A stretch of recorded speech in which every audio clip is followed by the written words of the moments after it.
那么到今天再来看呢，当然第一这个年份它肯定是拿不到，因为现在比它好的火炮有很多，你比如像日本的99式火炮、自行火炮，那么咱们国家的05式的火炮，能排在前3就已经很不错了。我能超过你远远的射程，我能打到你更远。最终谁输谁赢还是有待商榷的。做亚洲第一炮，也叫做状况百出炮。 전 세계 70%의 점유율을 기록하고 있는 세계 최고의 자주포 K9이 지난 4일 또 한 번 메가 계약을 따내며 명실상부 세계 1위의 자리를 굳건히 지키고 있습니다. 바로 드디어 인도와 추가 백문 계약에 도장을 찍은 것인데요. 2017년 인도 정부와 3,727억 원 규모의 K9 자주포 백문 공급 계약을 체결해 2020년 납품을 완료했던 하나는 이번에 추가 백문 계약을 성사시키며 두 번째 수출을 달성했습니다. 손재일 하나에로스페이스 대표는 K9의 우수한 성능과 안정적인 납품 실적이 유럽을 넘어 아시아 방산 시장에서 협력을 강화하는 발판이 됐다고 말했습니다. K9의 두 번째 인도 수출은 첫 번째보다 훨씬 더 큰 의미를 지니는 것이 분명한데요. 이번 계약은 단순한 상업적 성공을 넘어 군사적, 정치적, 경제적 파장을 일으키며 특히 중국에 큰 충격을 주고 있다는 분석이 나오고 있는데 같이 한번 빠르게 살펴보겠습니다. 인도 자주포 수주 사업은 K9이 판매된 11개국 중 가장 난이도가 높은 수주로 기억되고 있습니다. 인도는 평야, 사막, 산악 등 극단적인 지형을 보유하고 있으며 인도군 ROC조차 매우 까다로운 성능 기준을 요구했었는데요. 25년 경력의 성능 검사원 이종영 기감은 자신의 회사 생활 전부를 통틀어 가장 기억에 남는 일화로 인도 수주전을 꼽으며 사막 등판 시험에서 모래폭풍 속 경쟁 자주포들이 몇 번의 실패 끝 포기한 반면 K9 자주포는 유일하게 등판에 성공해 합격 통보를 받았던 순간을 떠올렸습니다. 5년 전 극악의 난이도를 통과하고 5년 동안 현지에서 완벽한 운용 능력을 선보였고 5년 후엔 결국 백문의 추가 K9 자주포가 인도에 도입된 것입니다. 그 사이 K9 자주포는 중국산 자주포를 운용하던 파키스탄군과의 실전 경험에서도 압도적인 성과를 내며 지역 내 최강의 자주포임을 입증해내었는데요. 1차 계약 동안 K9은 히말라야의 극한 기후에서도 고장 없이 운용되었고 현지 파트너 L&T와의 협력으로 부품 공급과 정비 체계가 높은 수준으로 안정화되었습니다. 인도군 관계자는 K9의 유지보수 비용이 기존 러시아제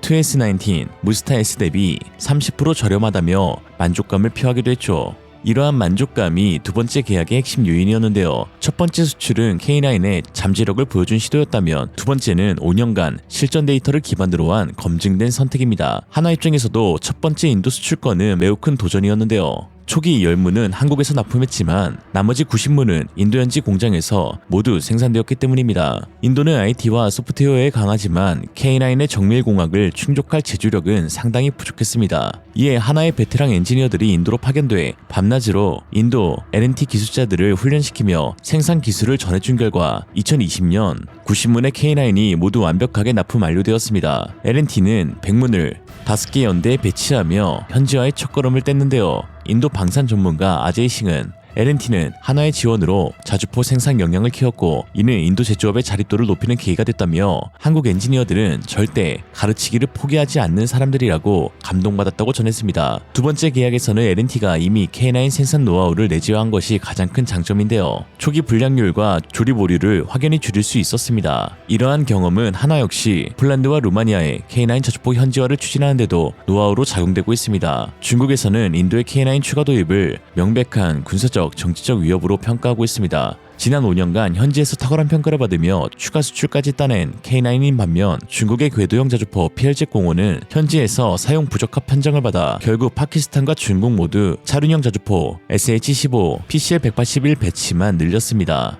이는 PLZ-05의 극심한 반동 문제를 5년 동안 해결하지 못한 결과이죠. 히말라야 고지대는 암석, 자갈, 얼음, 눈 등으로 이루어진 지반이 많아 평평하고 단단한 지면을 찾기 어렵습니다. 이에 중국은 자주포가 강한 반동 후자력으로 인해 위치가 틀어지는 문제를 해결하지 못했는데요. 또한 해발 4,000에서 5,000m 이상의 고지대는 공기 밀도도 낮아 포탄 발사 시 공기 저항이 줄어들며 이에 반동이 포신과 차체에 더 강하게 전달됩니다. 또한 자주포 특성상 무거운 포탑과 긴 포신으로 인해 무게중심이 매우 높은데 극심한 반동은 좁은 능선에서 이런 자주포의 균형을 잃게 만들어버리는데요. 결국 하다못해 중국과 파키스탄은 PLZ-05 대신 스페이드를 무려 3개나 설치해 반동을 잡을 수 있는 차륜형 자주포 SH-15 배치에 주력을 다한 것입니다. 5년 동안 K9과 PLZ-05가 각각 입증해내었네요. 그 차이를. 인도의 K9 자주포 추가 도입 시점은 중국에게 매우 큰 당혹감을 주고 있는데요. 미국의 강한 관세를 타파하기 위해 시진핑이 가장 먼저 찾은 인물이 바로 인도의 모디 총리였고, 시진핑은 이례적으로 지난 1일부터 3일까지 모디의 비위를 맞추며 인도 14억 시장을 공략하려 했습니다.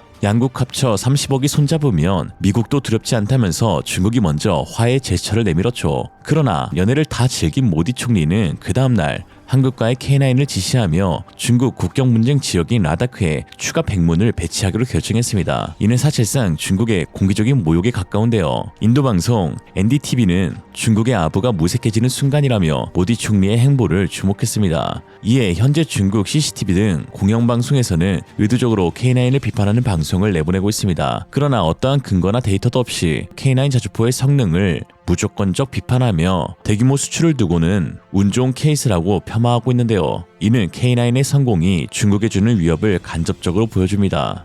令韩国军方喜出望外的是，这款由韩国自主研制的自行火炮，竟然在服役当年就引起了不小的轰动，甚至一度被外界冠以了一个相当霸气的称号，那就是亚洲第一炮。K9是亚洲第一款采用了52倍镜长身管的155毫米自行火炮，这在当时可谓是首屈一指。在此之前，全世界范围内也只有德国的 PZH 领先自行火炮采用了相同倍镜。 而伴随着大口径长身管的，自然是非同寻常的火力与射程。据了解，在使用普通高爆弹时 ，K9 标准射程为30千米，而当其使用火箭底盘增程弹时，最大射程可达到52千米。除此之外 ，K9 主炮还装有21发敌火自动装填装置，最大射速为每分钟8发，爆发射速为每15秒3发，具备多发同时弹着能力。这样的火力和射程，在当时都是难以想象的。 而作为52倍口径重型自行火炮的生产国，韩国人也将 K9称为亚洲第一、世界第二的自行火炮。我们说短片当中提到呢 ，K9被称为亚洲第一炮。从目前的情况来看，这样的一个名号是否是名副其实呢？亚洲第一、世界第二，我觉得这个名号到什么时候都应该属于这个K9。K9的确是给亚洲装备。 或者给韩国本身的装备带来了一些荣耀，这一点从历史角度来说，我们应该去认可这样一个东西。那么在它服役的时候，跟当时的亚洲的其他国家或地区的火炮比，那绝对是往前迈进了一大步。当时其他国家或地区的火炮，自行火炮主要是39倍口径或45倍口径，那跟它52倍口径相比呢，的确是差得太多了。口径越大，意味着它的炮管越长，就是倍数越大，这个炮管越长，那么它的射程就会更大，这是一个简单的一个逻辑。 所以这个荣誉呢，应该还属于他。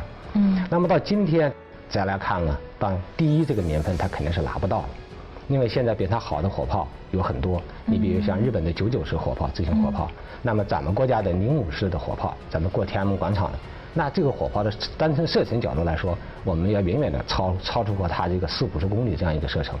所以说，历史上。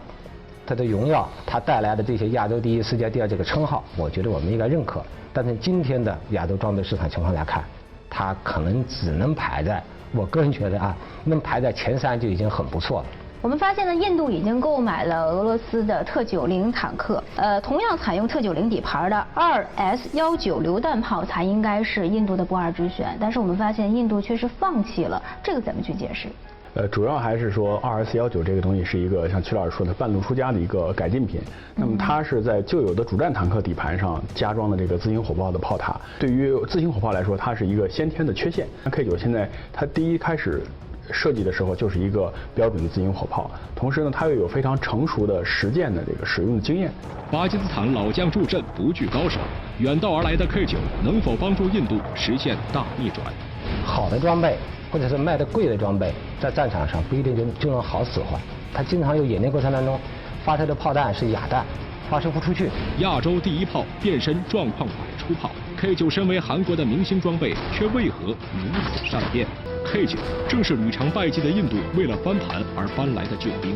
不过，对于 K9到底能否胜任这项工作，外界也是众说纷纭。从具体性能上看 ，K9的重量几乎是 M109的1倍。 在载弹量和射程方面都有着明显的后发优势，但 M109作为一款沙场老将，有着丰富的实战经验。K9的到来究竟是神兵天降，还是沦为炮灰，都还是一个未知数。像 K9本身主要它自己有一些问题，你比如在演习当中，它经常有演练过程当中发射的炮弹是哑弹，信息化水平很高，就意味着什么？你的整个的作战环境如果是过度恶劣的话，你比如说旁边出现了一些，因为这种情况在韩国自己军队当中使用当中出现过，在跟它出口到土耳其的这个K9当中也出现过这样一个问题。所以我们说这个K9呢是先进派的代表。那么相比之下，老旧的M109是不是就好物胜算了呢？毕竟 M109它是一个很老的、很古老的装备，所以说理论上的计算，印度人会得分，但是实际上来说，巴基斯坦人倒不一定会落下下风，因为在战场上当中啊，装备是一个方面，我能超过你远远的射程，我能打到你更远。最终谁输谁赢还是有待商榷的。不过如果K9赢不了，我们也不感到意外，因为有资料显示，K9呢不光叫做亚洲第一炮，也叫做状况百出炮。 K9 자주포는 한국 방산의 위상을 보여주는 대표적인 무기체계입니다. 첫 번째 수출은 잠재력을 알리는 신호였다면 두 번째는 그 신호를 현실로 만들어줬는데요. 인도뿐만 아니라 에스토니아, 핀란드, 노르웨이 등 여러 국가에서도 첫 도입 이후 지속적으로 추가 수출이 진행되고 있으며 이는 단연간의 현지 운용 평가 후 체결된 계약이라는 점에서 더욱 주목받고 있습니다. 즉, 두 번째 수출은 입증되고 인증된 무기를 뜻하는 거죠. 한편 인도 네티즌들은 K9의 성공에 힘입어 한국은 신뢰할 수 있는 국가라면서 이제 K30 비호 복합 도입도 추진하자고 목소리를 높이고 있습니다. 지난 2017년 K9 저주포가 러시아 무스타 S를 제치고 모든 테스트를 통과했다면 2018년 비호는 인도에서 러시아 펜저 S1과 독일 게파드 A2를 제치며 유일하게 현지 테스트를 통과해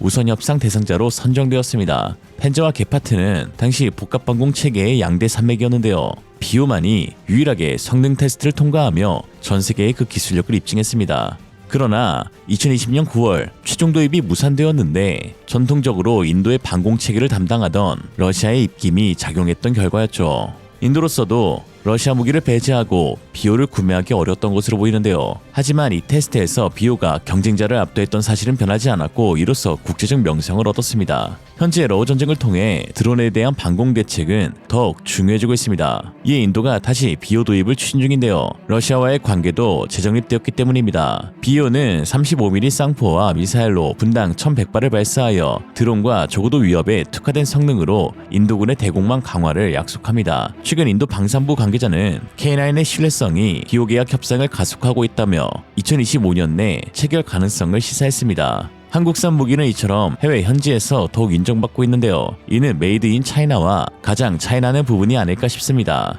중국이 깎아내릴수록 오히려 빛을 발하고 있는 한국 무기. 이에 중국에게 욕먹는다는 건 잘하고 있다는 증거라는 걸 다시 한번 알게 됩니다. 오늘의 한 줄 평. 원래 처음은 이름빨이고 두 번째부터 찐 맛집이다. 이생으로 리얼리즘이었습니다. 여러분의 생각은 어떠신가요? 현명하고 지혜로운 여러분의 의견을 지금 댓글에 남겨주세요. 감사합니다.